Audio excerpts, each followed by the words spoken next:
Olá, meus queridos e minhas queridas, obrigado por estar conosco mais uma vez. Nós terminamos a primeira fase do nosso manual de consolidação e estamos agora entrando na segunda fase do nosso manual, começando uma nova vida. A partir desse momento, a partir de agora, nós vamos estar estudando um pouco mais detalhadamente, um pouco mais profundamente as coisas da Bíblia, aquilo que você abraçou, sua nova vida, seu novo caminho daqui para frente. Eu queria falar com vocês sobre esses novos passos. Você já aprendeu na primeira apostila que para entrar nessa nova família você precisava ter dado um passo de fé, aceitado a Jesus, entregado sua vida a Ele, se batizado e se enturmado, entrado numa nova família chamada igreja. Daqui para frente nós vamos falar sobre o que acontece agora. Você já está numa nova igreja, você já está enturmado numa célula, e daqui para frente? O que acontece daqui para frente? Agora você já cresceu um pouco, e daí? O que vai acontecer? É sobre isso que nós vamos falar nos próximos momentos.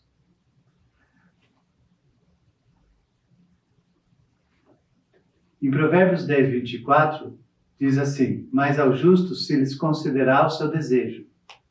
Você aprendeu que você era um pecador, mas esse pecado que você tinha, você era meio que escamoteado na sua vida, porque você vivia essa vida da maneira como você achava melhor.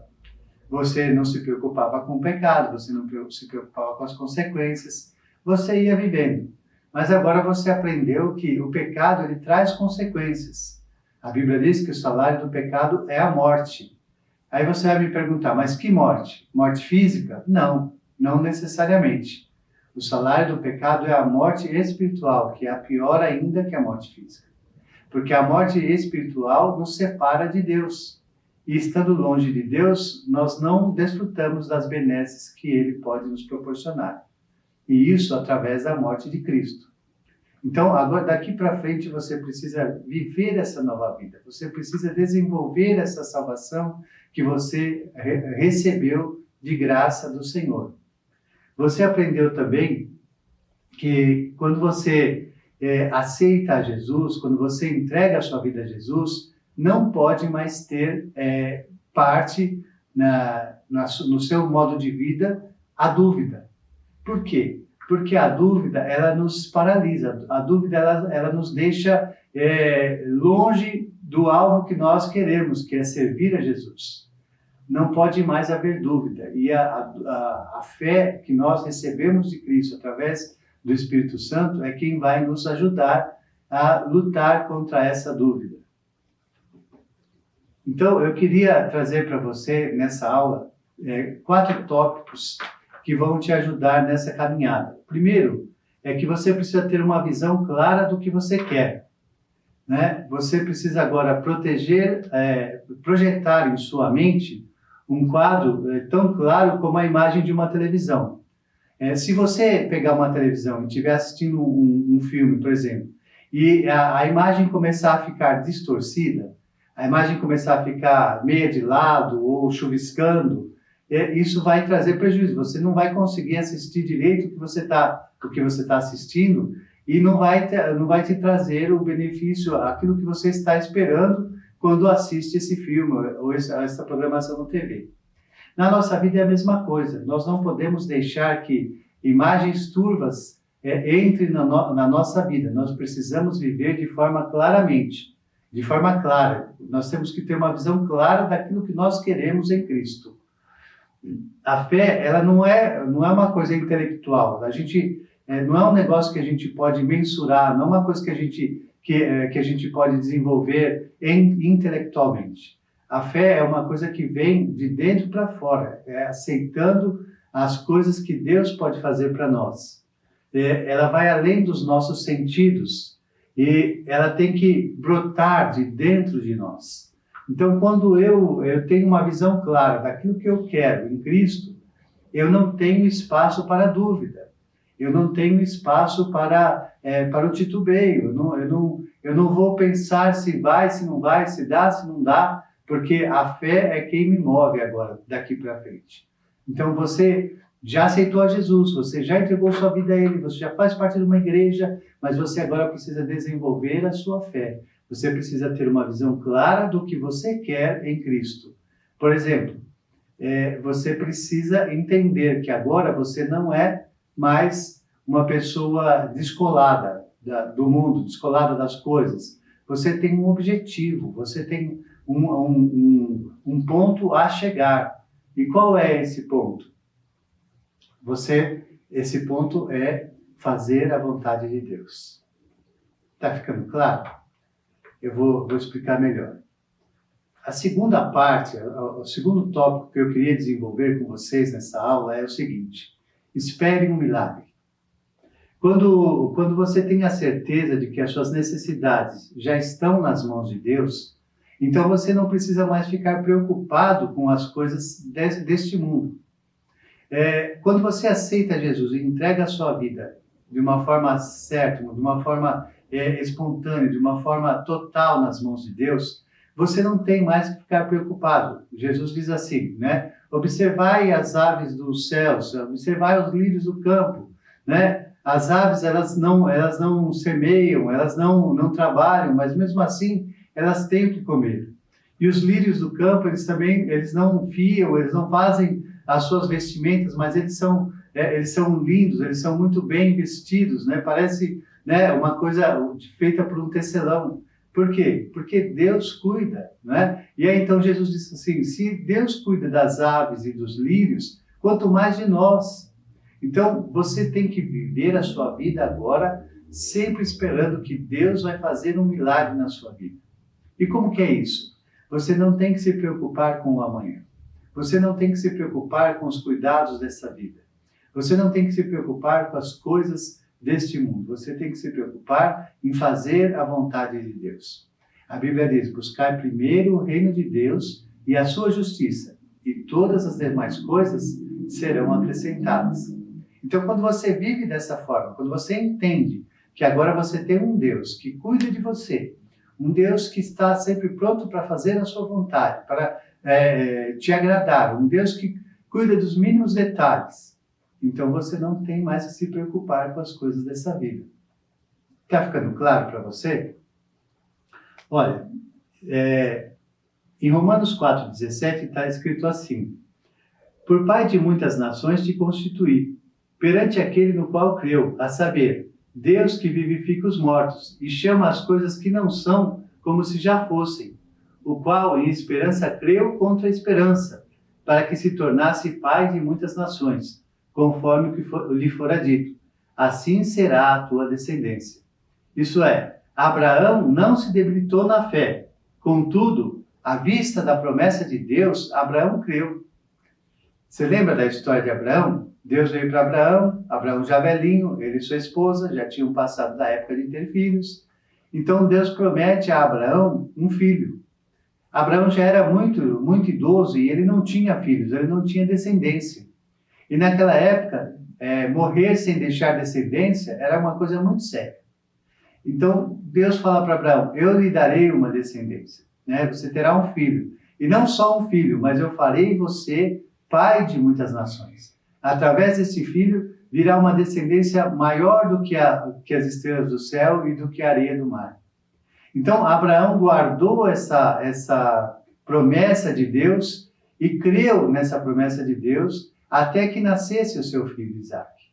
Então, por isso que esse texto diz, né? Abraão não se debilitou na fé.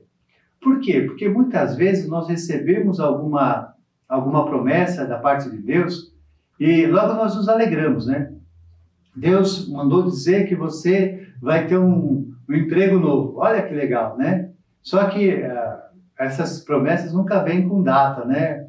Olha, vai ser a semana que vem, o mês que vem. De repente, Deus vai te dar um emprego novo daqui 5, 6 anos. Você está pronto para esperar um emprego novo tanto tempo assim? Foi o que aconteceu mais ou menos com Abraão. Olha, você vai ser pai. Mas não disse quando. Demorou para chuchu isso aí, para nascer Isaac. Até no meio do caminho, eles tentaram dar uma ajudinha para Deus, fazendo Ismael, né, com Agar. Mas muitas vezes nós não estamos preparados para aguardar o tempo de Deus. Você precisa esperar o milagre. Você precisa deixar que o milagre aconteça. Se Deus diz que vai fazer, Ele vai fazer. Ele cuida de você. Pode ser que demore. Pode ser que não seja dentro daquele tempo que você está aguardando. Mas fica firme, fica tranquilo que Deus vai fazer o milagre na sua vida. Legal? Então vamos para o terceiro tópico que eu queria comentar com vocês. Você é o milagre de Deus e precisa entender o que Deus espera de você. Então, você aceitou Jesus, você agora está vivendo essa nova vida, você agora está usufruindo de uma atmosfera milagrosa, de uma coisa diferente. Você nunca passou por isso na sua vida, agora você vê as coisas acontecendo, você vê Deus abençoando. Tudo isso é legal e faz parte mesmo dessa nova vida. Mas você precisa também estar preparado para o que Deus também espera de você. Em termos gerais, uma visão dada por Deus tem vários aspectos.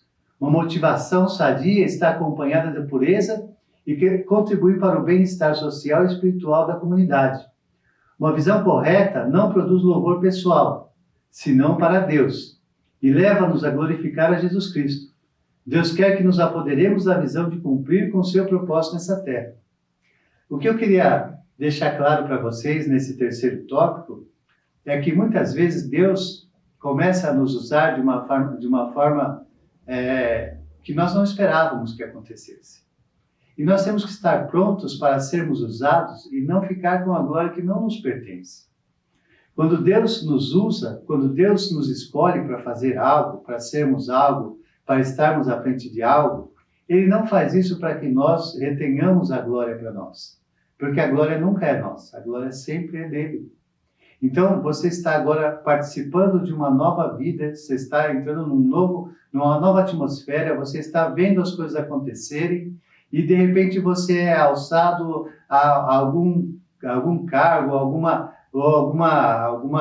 experiência na igreja, algo que vai mudar a sua vida e que vai, talvez, te colocar à frente das pessoas.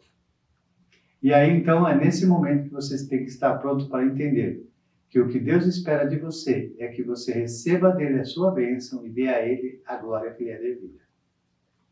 Está ficando claro para você? Então, quando conhecemos a vontade de Deus para nós nos tornamos triunfantes, nós nos tornamos jubilosos. Nós queremos fazer a vontade dele, queremos fazer aquilo que agrada a ele, não a nós. Quando nós éramos do mundo, nós queríamos fazer aquilo que nos agradava. Então, se aquilo está nos agradando, nós fazíamos. Se aquilo fosse nos trazer qualquer tipo de aborrecimento, nós não fazíamos, porque não era agradável fazer. Agora, no reino de Deus é diferente. Muitas das coisas que nós somos levados a fazer, que Deus pede para nós, talvez não sejam agradáveis ao nosso eu, à nossa carne. Vai nos trazer algum certo tipo de prejuízo. Mas nós temos que estar preparados para fazer a vontade dele, mesmo que isso traga algum custo para nós. É interessante nós entendermos que não somos mais nós quem vivemos. Como diz o apóstolo Paulo, não mais eu, mas Cristo vive em mim. Já estou crucificado. E a vida que eu vivo agora pela fé no Filho de Deus. Você entende isso? Então, hoje não sou mais eu que vivo. Hoje eu não vivo mais para as minhas vontades, para os meus desejos, para as minhas ambições. Eu vivo para fazer a vontade de Deus. E aí você pode falar assim, nossa, mas e agora? Como é que eu vou fazer? Eu não vou mais fazer a minha vontade. Não é isso. Você tem que ter em mente o que diz a Bíblia. A vontade de Deus sempre é boa, perfeita e agradável.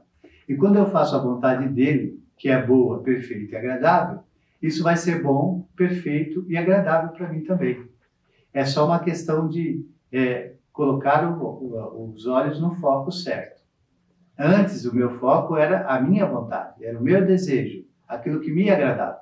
Hoje, o meu foco tem que ser a vontade de Deus, o desejo de Deus e aquilo que agrada a Deus. E isso, pode ter certeza, vai rebater em você também. Vai ser o seu desejo, a sua vontade e aquilo que te agrada. Está ficando claro? Que legal. O quarto e último tópico, né, diz assim: qual é então o meu papel no reino a partir de agora? O meu papel no reino agora é ganhar as almas para Cristo. O meu papel agora é disseminar a obra do Senhor Jesus.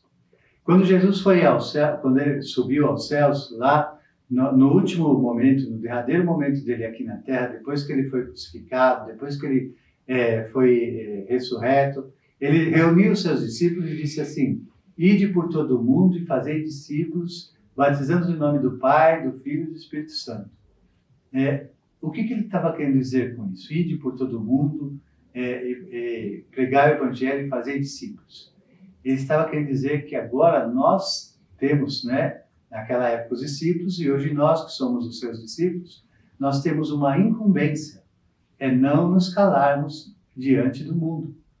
Nós temos que levar para o mundo todo a mensagem da salvação.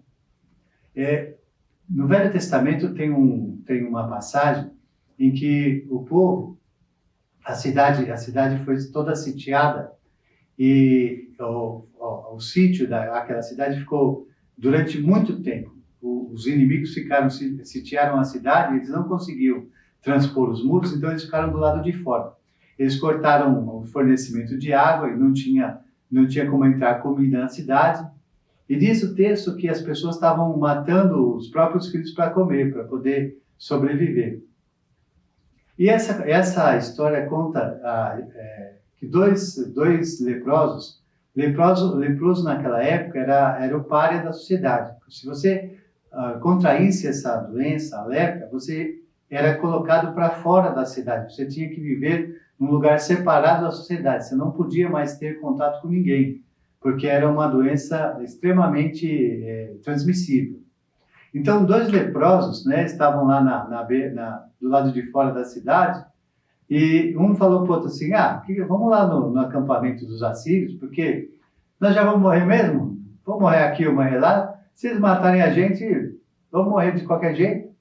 E eles chegaram lá no acampamento para pedir alguma coisa para comer, ver se conseguia alguma coisa, e quando eles chegaram, viram que não tinha mais ninguém, estava tudo deserto, não tinha mais nada. Mas comida tinha à vontade, tinha comida de tudo que era jeito, de tudo que era espécie. Esses leprosos encheram a barriga, e comeram, e beberam, e se fartaram. Aí, num certo momento, um deles olhou para o outro e falou assim: espera aí, não é justo que nós estejamos aqui comendo, bebendo, e o povo lá na cidade esteja morrendo. Vamos lá contar para eles que está tudo vazio aqui, que eles podem vir aqui comer. E aí, então, esses dois leprosos, que eram os párias da sociedade, foram para a cidade e anunciaram para o povo que estava morrendo, matando os próprios filhos para comer, que tinha comida lá no acampamento dos assírios, que eles podiam ir lá e se fartar e comer à vontade, porque os assírios tinham fugido. Deus tinha mandado um exército de anjos à noite e afugentou todos eles. E aquela cidade, então, ficou empolvorosa, todo mundo saiu feliz, correndo, e foram lá para o acampamento e se esbanjaram, e comeram e beberam. Por que eu estou contando essa história para vocês? É a mesma coisa. Você vivia como um pecador, você estava longe de Cristo, você estava longe de Deus, você estava condenado à morte como aqueles dois leprosos. E aí então você recebeu a grata graça de Deus te dando agora uma nova vida, enchendo a sua vida de graça, de alegria, te dando uma nova perspectiva. Hoje você sabe que você não é mais um morto, você é um vivo, aquela morte espiritual que fazia parte dos seus dias de anterior, não existe mais. Hoje você está com Cristo, hoje você tem uma nova vida, você é uma nova criatura. E aí, você vai fazer o que com isso? Você vai ficar se empanturrando? Ou você vai lá contar para os outros também que existe uma nova vida, que existe alguém que pode transformar a vida deles e que pode dar a eles uma nova vida? É a mesma coisa que os leprosos fizeram. Foram lá para a cidade e contaram: olha, vocês não precisam morrer aqui na cidade. O acampamento dos assírios está vazio e tem muita comida lá.